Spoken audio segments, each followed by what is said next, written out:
In today's video, I am going to be talking about defense in basketball, if you should force sideline, if you should force middle, and the benefits of each. Because while there are some coaches that think that there is only one way of playing basketball, and that is to force sideline, guess what? There's more options and there are different strategies behind this. Well, when I was a kid, guess what?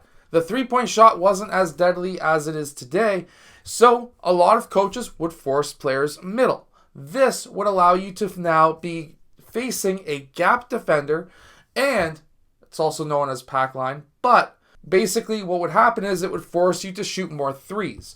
While now, because there is more and more three-point shooting, and some teams will now have bigger teams who may not be able to shoot, but either way, the other strategy is to force sideline and trap. What's better? Let's get down and let's really check this out. So one of the best strategies that you can use is to trap along the sideline, because that sideline can be used as a second or third or even fourth defender. Same as the baseline. You can trap along baseline as well. In fact, if you want two really good strategies, you can make sure to go check out my Unbeatable Basketball Zone Defense book that is down in the description below. And what that's going to do is it's going to trap the corners and double the low post, and it doesn't leave anybody open. Or you can also check out my unbeatable or my deadly defensive strategies that are also down in the description below.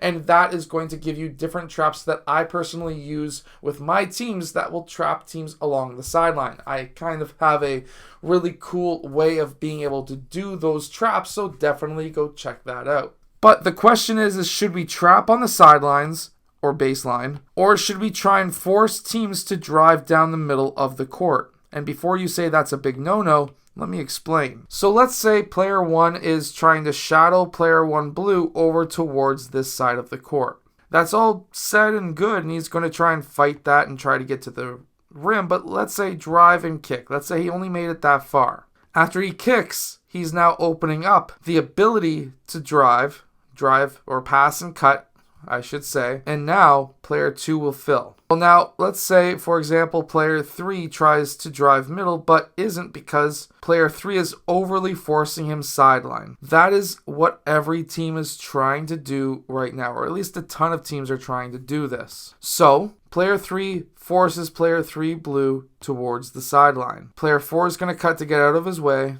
and let's say he cuts to the opposite post. Well, player 4 has to stay and help. And let's say player 3 is able to be forced baseline. Now, they're being forced with a trap. Ideally, the pass can go to player 4, but player 1 drops, player 5 drops, player 2 drops. And now, there's nothing open here, nothing open here, nothing open here. This is essentially trapped. They can eventually, slowly, if he still has his dribble, push this guy out towards that corner, or they can just trap him here, one or the other. But they can trap somewhere along this area right here, and that's what a lot of teams try and do. And then they zone up the rest of these guys so that the passes just cannot get through. This is a great strategy, but there's a downfall. Think of it this way. Let's say you have a really short team, and you're forcing sideline. And the other team is full of, let's say, 6'5" guys, and your team is full of 5'8" guys. They have a total of maybe 5 or 6 or even maybe 7 or 8 inches taller than all of the other guys on your team. So with them going baseline, they have the size and probably weight advantage to be able to fight through that double team quite easily, and then they're able to get to that rim quite quickly. Well, now let's say you are in a tight man, or also known as forced middle, or even potentially pack line. Player 3 drives. He's forced with another defender. He kicks. This guy who was stunting recovers.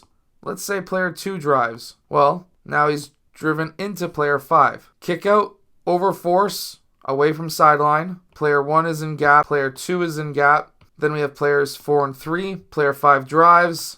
Again, forced with basically a wall at that free throw line, forcing teams to now shoot that three-point shot. So ultimately, what is better? Well, guess what? If you have a bigger team, or maybe a longer team with longer arms, being able to force sideline is going to be hugely beneficial.